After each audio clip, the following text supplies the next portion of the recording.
कल बड़ी लंबी लंबी तकरीरों की प्लानिंग कर ली है आपके कोलीग्स ने, हैं तो सारे आपके कोलीग ही, और फिर इतनी लंबी लंबी तकरीरें अगर हो गई तो कल भी ऐन मुमकिन है कि वोटिंग की बारी ना आए। गो के इमरान खान साहब की स्पीच से आज ये लगा कि शायद ये उनका आखिरी ही खिताब है, लेकिन कुछ लोग जो उन्हें जानते हैं वो ये कहते हैं कि भाई नहीं, खान साहब इतनी आसानी से जाने वाले नहीं हैं। तो क्या करेंगे साईं फिर? बिस्मिल्लाहिर्रहमानिर्रहीम। असल में बात यह है कि जिनके एडवाइज़र्स इस किस्म के हो ना, तो उस गवर्नमेंट का यही हशर हो रहा है जो इस वक्त खान साहब का हो रहा है। खुदारा मैं खान साहब को भी कहता हूँ आपकी टीवी के तवज्जुह से, और उनके एडवाइज़र्स को भी कहता हूँ, प्लीज़ एक चीज़ देखें, पाकिस्तान हैं तो आप हैं, आपसे पाकिस्तान नहीं है। और जिसने आईने पाकिस्तान तोड़ा है, कॉन्स्टिट्यूशन में उसको गद्दार कहा जाता है। दूसरा, आप करते हैं रियासत मदीना की बात। मैं इसमें एक चीज़ बताता हूँ, आपके जो कॉल और फेल में तजाद है। हज़रत मोहम्मद सल्लल्लाहु अलैहि वसल्लम से इस कायनात में कोई बड़ी शख्सियत नहीं, बेशक ये कायनात आप सल्लल्लाहु अलैहि वसल्लम की खातिर बनी थी।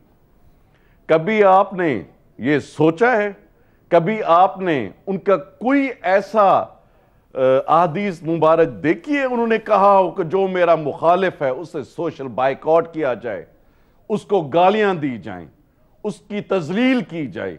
जो आपके साथ ठीक है वो ठीक है, जो आपके साथ गलत है वो गलत है। रियासत मदीना की बात करने वाले खुदारा अपना बेसिक पॉइंट को तो देखें। और जो आपने अदलिया के साथ इस वक्त किया है, जो आपने कानून तोड़ा है, उसके जो आगे चीजें आएंगी सामने, आपको उसका अंदाजा ही नहीं कि आपने आईने पाकिस्तान तोड़ा है। और ये आपके जो मम्मी डैडी फेसबुक वाले लड़के हैं, इंशाल्लाह जब आप प्राइम मिनिस्टर हाउस से बाहर निकलेंगे आपको पता चलेगा कि इन लोगों ने, आपके एडवाइजर्स ने, आपकी अपनी पॉलिसी ने आपको किस जगह जाके खड़ा कर दिया। अच्छा राना साहब, राना साहब एक अभी बुखारी साहब का अपना सेंटिमेंट है, ज़ाहिर है वो इमरान खान साहब के साथ रहे, लेकिन एक इशू है। इमरान खान साहब ने कहा अपनी तकरीर में कि मुल्क की खुद मुख्तारी और जमहूरियत की हिफाजत फौज नहीं करती, कौम करती है। अगर आज आप खड़े नहीं होंगे तो बेगर्स आर नॉट चूजर जैसे लोग ही आएंगे, यानी शहबाज शरीफ साहब जैसे हुक्मरान ही आएंगे। और साथ ही साथ आपको, और क्योंकि बासित बुखारी साहब भी यही है, आपके साथ हुकूमत में ही शामिल होंगे यकीनी तौर पर, तो आप इम्पोर्टेड हुकूमत है, सिलेक्टेड से जान छूट रही है, यानी कि आप कह रहे हैं सिलेक्टेड से अपनी जान हम छुड़वा रहे हैं, लेकिन इमरान खान साहब ने आपके हुकूमत में आने से पहले ही आपको इम्पोर्टेड हुकूमत कह दिया है, और ये बहुत बड़ा टैग है, यानी कहा जाएगा आप किसी बाहर की ताकत की हुकूमत है। देखिए मुनीब साहब, बड़ी इंतहाई हैरानगी की बात यह है कि मैं एक चीज़ बड़ी सोच रहा था खान साहब के हवाले से कि खान साहब ये जो बात करते हैं इमरान नियाज़ी के ये लोग जो हैं ये इम्पोर्टेड हैं और इन्होंने ये बेगर्स आर नॉट चूजर्स, मुझे एक बात बताएं कि क्या इनके दौरे 3.5 साल दौरे हुकूमत में इन्होंने IMF से लोन्स नहीं लिए? अगर ये कहते हैं कि मैंने IMF से लोन्स नहीं लिए, और तो फिर तो बात मुझे इनकी समझ आती है। क्या इनके दौर में फेटफ के बीच में हमने 12-13 लॉज जो अमेंड किए, क्या उसमें पाकिस्तान की सोवरेनिटी जो थी वो अंडरमाइन नहीं हुई? बिल्कुल हुई है, हमें पता है, हमने इसीलिए उसकी मुखालफत की थी। उसके बाद जो स्टेट बैंक का कानून बनाया, स्टेट बैंक के कानून के बीच में क्या इन्होंने पाकिस्तान के स्टेट बैंक ऑफ पाकिस्तान की जो सोवरेनिटी थी उसको सरेंडर नहीं किया इन्होंने बैनुल अक़वामी अदारों के आगे, मुआशी अदारों के आगे किया? जब ये सब कुछ खुद कर रहे हैं और जब तक ये सब चीज़ें उनके अपने पर्सनल इंटरेस्ट में होती रही हैं, तो तब उस वक्त तक ना उनकी गैरत जागी, ना उनके अंदर ये जज्बा आया कि मैंने पाकिस्तान को खुद मुख्तारी की बात करनी है। उस वक्त तो अमेरिकन एम्बेसडर के साथ घर में मुलाकात हो जाती थी, EU के एम्बेसडर के साथ घर में मुलाकात हो जाती थी, स्पेशल मुलाकातें की जाती थी। जब चाइना का प्रेसिडेंट पाकिस्तान में आ रहा था तो जो धरना इन्होंने रखा, और हमने इनको रिक्वेस्ट की धरना यहाँ से उठा लें, तो इन्होंने धरना नहीं उठाया। पाकिस्तान में 60 अरब रुपए की सरमायाकारी होने चाह रही थी, 60 अरब डॉलर। तो वो जो सरमायाकारी थी पाकिस्तान के बीच में, वो सरमायाकारी रोकने के लिए क्या ये उस एजेंडे का हिस्सा नहीं बने? तो इन्होंने वो तमाम हरकतें की हैं, इन्होंने वो तमाम चीज़ें की हैं जहाँ पे पाकिस्तान की सोवरेनिटी को इन्होंने अंडरमाइन किया है। अब मैं डॉक्टर इसरार की बात कर लें, हकीम सईद की किताब उठा के देख लें, गोल्ड स्मिथ जो इनका ब्रदर इन लॉ था, एक्स ब्रदर इन लॉ था, उसकी इलेक्शन कैंपेन डिवोर्स के बाद भी करते रहे, और वहाँ पे पाकिस्तानी जो नेशनल था, अगर पाकिस्तान के इतने ये अलमबरदार बनते हैं खुद मुख्तारी के और नेशनलिज्म के, तो फिर पाकिस्तानी की क्यों सपोर्ट नहीं की? वहाँ पे जाके बकायदा कैंपेन की इन्होंने। एक इसके अंदर तो ये तो ड्रामा कर रहे हैं, सारा कौम को बेवकूफ़ बना रहे हैं। इसके अंदर एक कॉन्ट्रडिक्शन, या अगर आप ये कहें कि डायकोटमी मौजूद है, वो इसलिए कि इमरान खान साहब अपनी हुकूमत के दौरान, और ये आपके लिए भी राजा साहब, हर एक के लिए सारी बात है, और हमारे व्यूअर्स के लिए ये इंपॉर्टेंट है जानना कि इमरान खान साहब जब हुकूमत में थे उनको पता था बहसीत वज़ीर आज़म कि EU के साथ ताल्लुकात कितने अहम हैं, अमेरिका के साथ ताल्लुकात की क्या नौयत है, हिस्टोरिक नौयत क्या है, और इनकी अहमियत कितनी ज़्यादा है। जनाब इमरान खान उस तारीख साज दौरे पे गए जब अमेरिकी सदर डोनाल्ड ट्रंप बरसर इक़्तिदार थे, और इमरान खान साहब ने वाइट हाउस में जाके क्या बातें की, ठीक बातें की। ठीक इसलिए कि इमरान खान साहब बहसीत वज़ीर आज़म पाकिस्तान ऐसी ही बात उन्हें करनी चाहिए थी जो उन्होंने की। लेकिन आज जो वो कह रहे हैं वो सियासत है, सियासी मफाद है या क्या है, लेकिन उस वक्त क्या फरमा रहे थे, ज़रा सुनिएगा। The United States is vital for Pakistan. We have links which have gone back since Pakistan became independent. We've been fighting wars together. First, Soviet invasion of Afghanistan, Pakistan was a frontline state, allied to the US, and then again the war on terror, which was after 9/11. Historic perspective भी बता रहे थे, कितना vital है America Pakistan के लिए भी बता रहे थे, और आज कह रहे हैं कि ये अमेरिका के आगे झुकने वाले, बिकने वाले ये जो लोग हैं जिन्हें इंपोर्टेड कहा जा रहा है, ये आ रहे हैं। EU के हवाले से भी जब तहरीक लब्बैक का मामला आया, एक इंतशार की सी फिज़ा थी, इमरान खान साहब ने बताया कि क्यों अहम है कि पाकिस्तान बहुत सेंसिटिव है बहुत से मामलात के ऊपर, लेकिन अगर एम्बेसडर को हम यहाँ से निकाल देंगे तो उसका क्या इम्पैक्ट आएगा। इमरान खान साहब बहसीत वज़ीर आज़म पाकिस्तान क्या फरमा रहे थे, ये भी सुनिए। इसका पहले तो कोई फ़र्क नहीं पड़ना लगा फ्रांस को, लेकिन मैं आपको ये बताऊं पाकिस्तान को क्या फ़र्क पड़ेगा।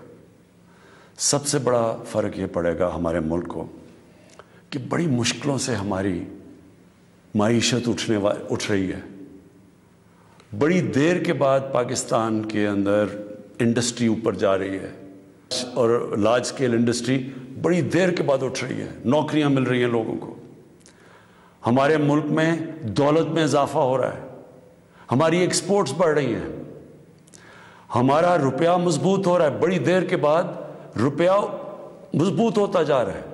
जब रुपया ऊपर जाता है तो मसलन पेट्रोल और डीजल सस्ता किया है, बाहर की जो चीज़ें हम उगाते हैं वो सस्ती होनी शुरू हो गई हैं। जब हम फ्रांस के जब ये बातें जनाब इमरान खान कर रहे थे, यकीनी तौर पर ये ज़िम्मेदार गुफ्तगू थी, बहसीत वज़ीर-ए-आज़म पाकिस्तान, उन्होंने यही बातें करनी चाहिए थी। लेकिन आज जो वो कर रहे हैं उसमें बड़ी कॉन्ट्रडिक्शन है अभी, क्योंकि as we speak Fawad Chaudhry साहब, जो अगर मैं पोजीशन समझ सकूँ, वो वज़ीर इत्तलात भी हैं इस हुकूमत के और वज़ीर कानून भी हैं। वो ये फरमा रहे हैं कि तहरीक अदम एतमाद पर वोटिंग जो है वो अगले हफ्ते तक जा सकती है। अब ज़रा कानूनी पोजीशन के लिए मैं मदद साहब के पास भी हूँगा, लेकिन मैं शाखावर साहब से रहनुमाई हमें ले लेनी चाहिए। शाखावर साहब, इस वाज़े हुक्म के बाद जो कि ऑनरेबल सुप्रीम कोर्ट की जानिब से आया, एक एलिमेंट वो है जिसका इजहार हुकूमत कर चुकी है, यानी इमरान खान साहब की जमात कि हम इतनी लंबी लंबी तकरीरें करेंगे कि वो बारी नहीं आएगी वोटिंग की, और कोशिश हम ये करेंगे कि कल बारी ना आए वोटिंग की और मौका ही ना मिले। एक तो ज़रा ये बताइएगा कि किस हद तक किया जा सकता है। दूसरा ये कि ये भी कह रहे हैं कि जी वो सेशन प्रोरोग करने पर पाबंदी है, एडजर्न तो किया जा सकता है और उसकी तो कोई भी वजह हो सकती है। तो ज़रा ये बताइएगा, ऐसी खबरें भी चल रही हैं कि हुकूमत ये कर सकती है, तो उसके क्या इम्प्लीकेशंस होंगी? जी मुनीफ साहब, ये बड़ा इंटरेस्टिंग सूरत हाल है। वो जो सुप्रीम कोर्ट ऑफ पाकिस्तान का कल का जो हुक्मनामा है उसमें तो एक बात बिल्कुल वाज़े तौर पे लिखी हुई है कि ये जो 3 नवंबर वाली सूरत हाल थी, रूलिंग आने से पहले वो बहाल हो गई है, और उस वक्त जिस मकसद के लिए असम्बली का इजलास बुलाया गया था उसी के ऊपर कार्रवाई होगी। और उसमें वाज़े तौर पे उन्होंने ये भी हुक्म दिया कि स्पीकर जो है वो असम्बली का इजलास प्रोरोग नहीं करेंगे 2 सूरतों में। एक सूरत उन्होंने ये लिखी थी कि जब मोशन ऑफ नो कॉन्फिडेंस अगर नाकाम हो जाती है और वज़ीर आज़म के हक में आ जाती है, फिर तो वो उसको प्रोरोग कर सकते हैं। लेकिन दूसरी सूरत में अगर वोट ऑफ नो कॉन्फिडेंस कामयाब हो जाती है और उसमें प्राइम मिनिस्टर जो है वो डिफीट कर जाते हैं, तो फिर वो इजलास जारी रहेगा और उसके फौरन बाद जो नया कायदे ऐवान है उसको मुंतखब करने की कार्रवाई जो कानून के मुताबिक है स्पीकर वो इनिशिएट कर देंगे। तो जहां तक तो स्पिरिट ऑफ द ऑर्डर है वो तो यही है कि स्पीकर को हुक्म ये है कि वो हफ्ते वाले दिन 10:30 बजे से ज्यादा ताखीर से इजलास नहीं बुलाएंगे 10:30 बजे तक, और उसमें जो एजेंडा आइटम होगा वो सिर्फ और सिर्फ जो है वो वोट ऑफ नो कॉन्फिडेंस के ऊपर कार्रवाई होगी और उसको प्रोरोग नहीं किया जाएगा, और उसी के फौरन बाद जो है। अच्छा, ये शाह खबर साहब, ये इंपॉर्टेंट है सर, क्योंकि अभी जो बताया जा रहा है कि अब हुकूमत ने फैसला किया कि वो जो मरासला है उसके ऊपर पहले फॉरेन सेक्रेटरी आएंगे जी, वो ब्रीफिंग देंगे, फिर उसके बाद कोई बहस भी है जो कि हुकूमत कराना चाह रही है, कोई तकारीर भी कराना चाह रही है, लेकिन जो आप फरमा रहे हैं और जो ऑर्डर का स्पिरिट है वो ऐसे ही है कि सिर्फ वोटिंग होनी है। और अगर ऐसा कुछ होता है तो क्या सूरत हाल क्या होगी? क्या फौरी तौर पर कंटेम्प्ट में जाया जा सकता है उस ऑर्डर के, या ऑपोजिशन को इंतजार करना पड़ेगा? देखिए मुनीफ साहब, वो एक चीज का जो है ना, एक लफ्ज का फायदा उठा रहे हैं। वो फायदा ये उठा रहे हैं कि उनको स्पीकर को हुक्म ये है कि वो इजलास को प्रोरोग नहीं करेंगे। प्रोरोग तो होता है कि उसका गैर मुअय्यना मुद्दत के लिए उसको बर्खास्त कर देना। लेकिन एक दफा जब इजलास शुरू हो जाता है और उसकी कार्रवाई जारी रहती है और वो कुछ दिन उसमें नॉर्मली लगते हैं, तो वो उसमें मुलतवी तो हो सकता है अगले दिन के लिए, उसको प्रोरोग होना नहीं कहा जाता।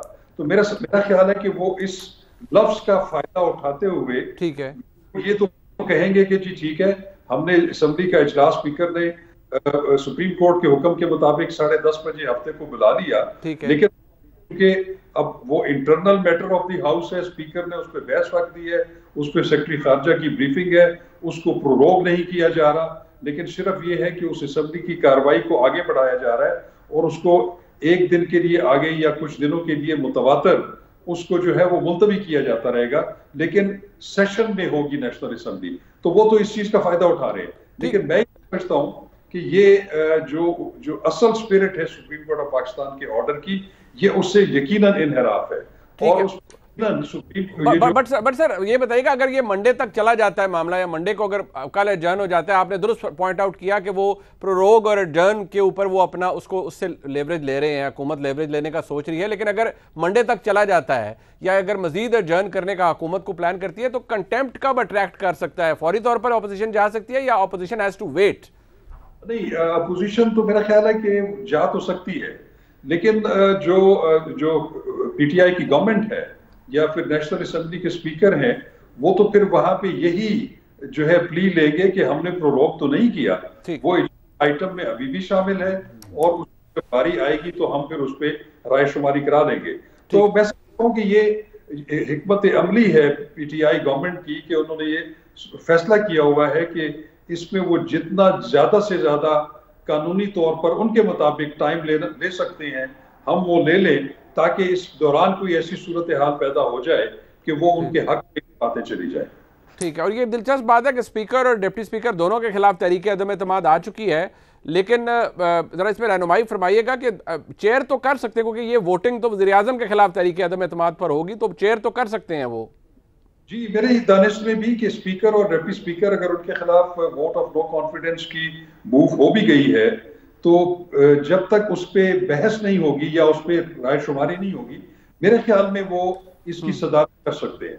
लेकिन अगर वो किसी वजह से सदारत स्पीकर या डिप्टी स्पीकर ना करे, तो वो फिर पैनल ऑफ स्पीकर जो है उनमें से कोई एक जो है वो सदारत। ठीक, बिल्कुल ठीक। मज़हर साहब, ये जिस तरह का हुकूमती रवैया आपके सामने है, अभी मैं चाहूँगा बासित बुखारी साहब भी, राजा साहब भी इस पर कॉमेंट करें, लेकिन आप प्योरली इसको जब आप देख रहे हैं, इमरान खान साहब का तरीक़ाकार हुकूमत को आपने देख लिया, ऑब्जर्व कर लिया, ये जो पिछले एक हफ्ते के अंदर हुआ है ये भी देख लिया, अनएक्सपेक्टेड। अब ये कहा जा रहा है और ये जो गुंजाइश निकाली जा रही है कि प्रोरोग नहीं होगा लेकिन एडजर्न हो सकता है और मंडे तक ले जाएंगे और लंबी तकरीरों की प्लानिंग है, ये क्या शो कर रहा है? ये मतलब इतना फीड ड्रैग करने की जरूरत क्या है? अल्लाह ताला शुक्रिया मुनीब। देखिए, जो मेरी अंडरस्टैंडिंग है, आप या शाह खबर साहब बेहतर बता सकते हैं, लेकिन मेरी जो अंडरस्टैंडिंग है, 3 अप्रैल की पोजीशन पे जब आप बहाल कर रहे हैं तो वोट ऑफ नो कॉन्फिडेंस को आपको 3 से 7 दिन के अंदर निपटाना है। बिल्कुल। और 3 अप्रैल 7वां दिन था, तो अब आप एडजर्न भी नहीं कर सकते, आपने हर सूरत में कल वोटिंग करानी है, इससे आगे आप नहीं जा सकते। ये वो नहीं है कि वोट ऑफ नो कॉन्फिडेंस आप अगले हफ्ते तक खींच सकते, नहीं खींच सकते।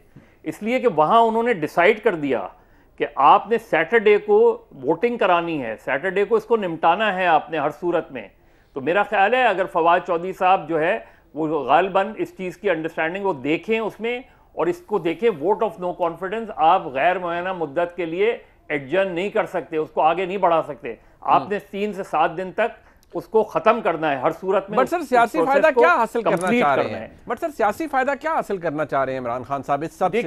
देखिए मुनीब आज की जो तकरीर है ना वजीर आजम की, वो जाहिर कर रही है कि वो इतवार से एक एहतजाजी तहरीक शुरू कर रहे हैं। मतलब ये कि उनको ये अंदाज़ा है कि कल जो है वो वोटिंग करनी है, कल जो है वो हर सूरत में उन्होंने वोटिंग करनी है, वरना वो कंटेम्प्ट का शिकार हो सकते हैं।